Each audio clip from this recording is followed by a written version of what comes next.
Allahumma salli ala Sayyidina Muhammad wa ala ali Sayyidina Muhammad. Nahmaduhu wa nasta'inuhu wa nastaghfiruh wa na'udzu billahi min syururi anfusina wa min sayyiati a'malina. May yahdihillahu fala mudilla lahu wa may yudlil fala hadiya lahu. Asyhadu an la ilaha illallah wahdahu la syarika lahu wa asyhadu anna sayyidana Muhammadan abduhu wa rasuluh ba'athahu Allahu rahmatan lil alamin. Wa nusalli wa nusallim alaihi wa ala alihi fil awwalin wal akhirin wa fil mala'il a'la ila yaumiddin. Alhamdulillah, jumpa kembali bersama Aventador 007. Pada kesempatan kali ini saya ingin membongkar suatu propaganda dari orang-orang murtadin yang diotaki oleh seorang bernama Saifuddin Ibrahim. Orang ini mempropagandakan seseorang yang dia populerkan dengan nama Ali Alatos. Ali takoddamanta, saudara Ali Al-Attas. Dia ini Al-Attas. Al-Attas itu berarti turunan Nabi. Jadi dulu ada menteri luar negeri Ali Al-Attas, itu turunan Nabi Muhammad. Muhsin Al-Attas. Itu Al-Atas itu. Saya lebih tinggi lagi Al-Atasnya. Haleluya, lebih atas lagi anak daripada ente. Sekarang saya ada di satu tempat di Bali, bertemu dengan seorang keturunan Nabi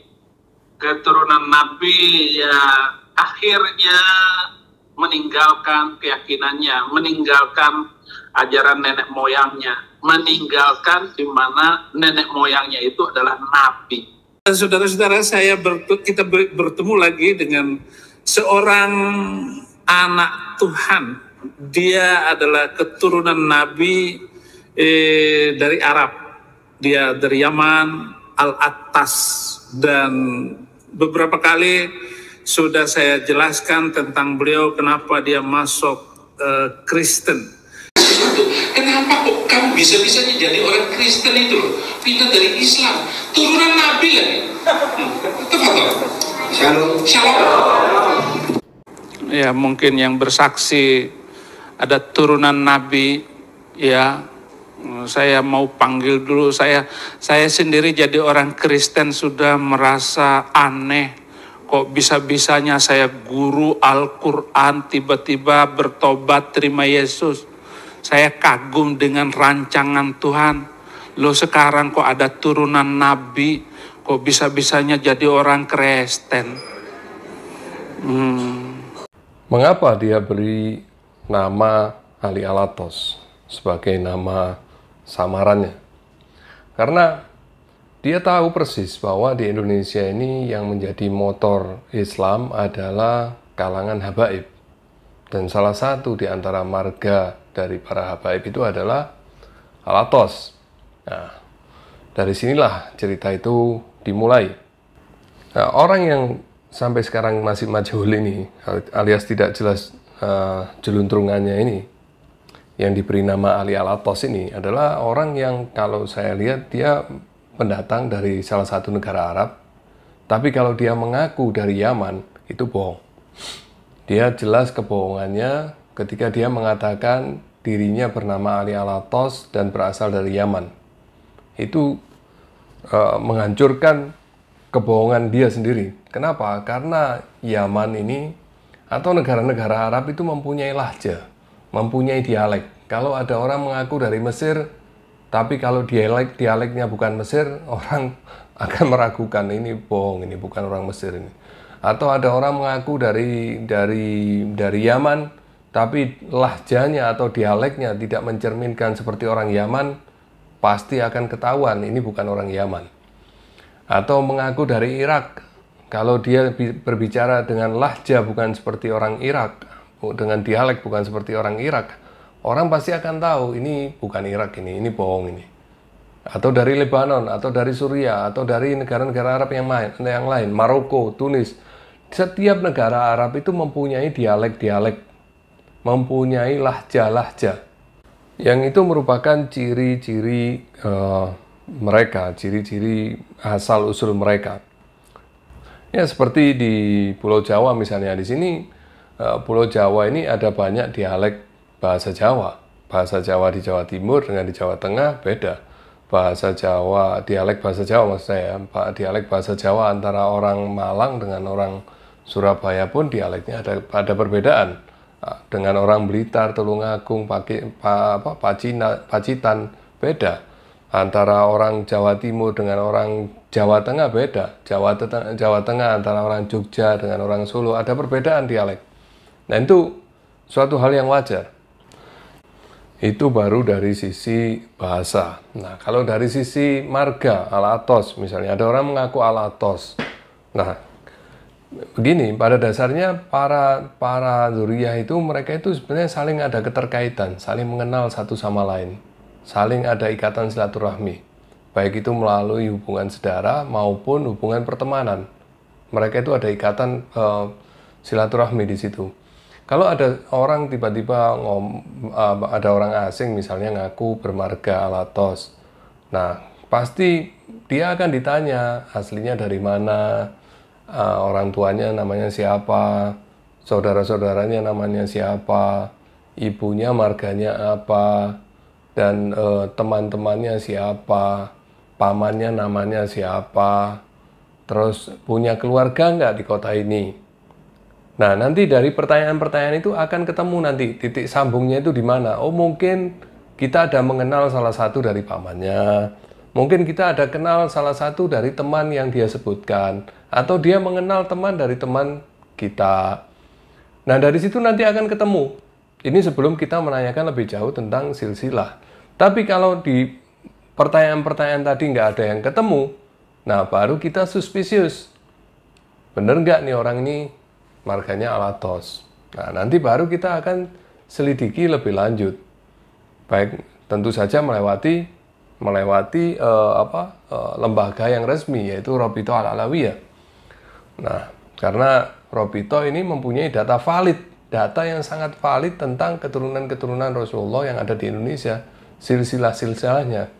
Mereka punya datanya, mayoritas dari para dzurriyyah Nabi SAW telah mencatatkan dirinya di Rabithah Alawiyah, dan cabang-cabangnya hampir semua pelosok-pelosok Indonesia ada, DPC, DPD ada semua lengkap. Nah, kita tinggal tanya ke sana.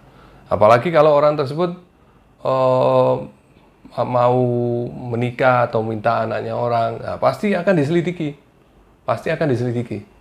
Bener nggak dia marganya alatos? Keluarganya siapa sih? Pasti akan ditanya. Nah, apalagi kalau dia mengaku bermarga alatos dan dia murtad. Tambah lebih dicari lagi, bener nggak dia alatos? Dan itu bukan perkara yang susah untuk menyelidiki silsilah seseorang. Apakah dia benar bermarga salah satu dari marga dzurriyyah Nabi atau bukan? Itu bukan perkara yang susah. Gampang sekali sebetulnya. Tinggal konfirmasi ke Rabithah, nanti akan keluar datanya. Dan itu bisa by phone, tanpa harus datang ke kantor pusat di Jakarta sana, di cabang di daerah bisa menanyakan itu. Nah, terus bagaimana kalau orang itu dari luar negeri, mengaku dari Yaman, bermarga alatos dan di sini menjadi misionaris Kristen? Apakah dia lantas nggak bisa diselidiki? Justru malah lebih gampang nyelidikinya. Kenapa? Karena di Yaman itu setiap marga punya munsib, punya pimpinan. Istilahnya kalau di sini mungkin kepala suku lah. Kalau di sini mungkin dikatakan kepala suku, dan dia mengetahui semua anggota dari sukunya. Ya tinggal ngomong dong, bener nggak di sukumu ada salah satu yang murtad? Gampang. Apalagi di sini sekarang banyak sekali bertebaran murid-murid alumni dari Yaman, baik itu dari Darul Mustafa, dari Rubat, dari Ahqaf, dari mana-mana. Tambah lebih gampang lagi menyelidikinya. Nah, inilah salah satu dari manfaat mempelajari ilmu nasab, yaitu kita bisa mendeteksi secara dini kalau ada orang ngaku-ngaku, kalau ada orang yang memalsukan nasab, Kalau ada orang yang ngaku bermarga, salah satu dari marga Dzurriyyah, kita bisa langsung tahu kalau ini orang ngaku-ngaku. Jadi nggak benar kalau nasab itu nggak ada manfaatnya. Nggak benar itu. Justru mempelajari ilmu nasab itu banyak manfaatnya. Makanya Rasulullah mensunahkan kita, menganjurkan kita untuk mempelajari ilmu nasab. Dan disinilah, kalau ada yang menganggap bahwa Robito itu nggak penting, dengan ini kita bisa tahu betapa pentingnya peran Robito al-Alawiyah. Peran lembaga nasab itu penting sekali. Ini salah satu buktinya. Sehingga kita bisa mengetahui, oh ini orang penyusup, oh ini orang intruder, oh ini orang palsu ini, cuma ngaku-ngaku aja. Karena Robito punya datanya semuanya. Jadi orang yang mengaku-ngaku Habib ini bukan hanya dari kalangan orang Muslim, bukan hanya dari kalangan orang non-Dzurriyyah, tetapi juga dari kalangan orang di luar Islam, di luar Muslim. Karena mereka menganggap bahwa Habib itu suatu gelar kehormatan yang apabila pemegang gelar kehormatan tersebut murtad, tentu akan menjadi suatu hal yang mencengangkan bagi para pecintanya. Dan berharap orang yang mencintai Habib juga akan meragukan keimanannya, juga akan ikut serta menjadi murtad. Mungkin itu yang sedang dicanangkan atau diagendakan atau direncanakan oleh Saifuddin Ibrahim ini. Ya, sebagaimana kita ketahui bahwa Saifuddin Ibrahim ini seorang yang dulunya Muslim, dulunya katanya dia pernah menjadi dosen di Al Zaitun, dan dia, kalau saya perhatikan ya, dia keluar dari Islam pun juga bukan karena dia merasa telah menemukan kebenaran di dalam ajaran Kristen, tetapi ingin membalaskan amarahnya terhadap mungkin teman-teman atau terhadap Al Zaitun atau terhadap apa aja yang menurut dia tidak menghargai apa yang dia anggap sebagai perjuangannya selama ini membantu Islam, membantu menyebarkan Islam. Karena dia tidak mendapatkan apa yang dia inginkan, mungkin kedudukan atau apa, sehingga dia murtad dan mungkin dia sudah bersumpah untuk sebanyak-banyaknya memurtadkan orang-orang Muslim.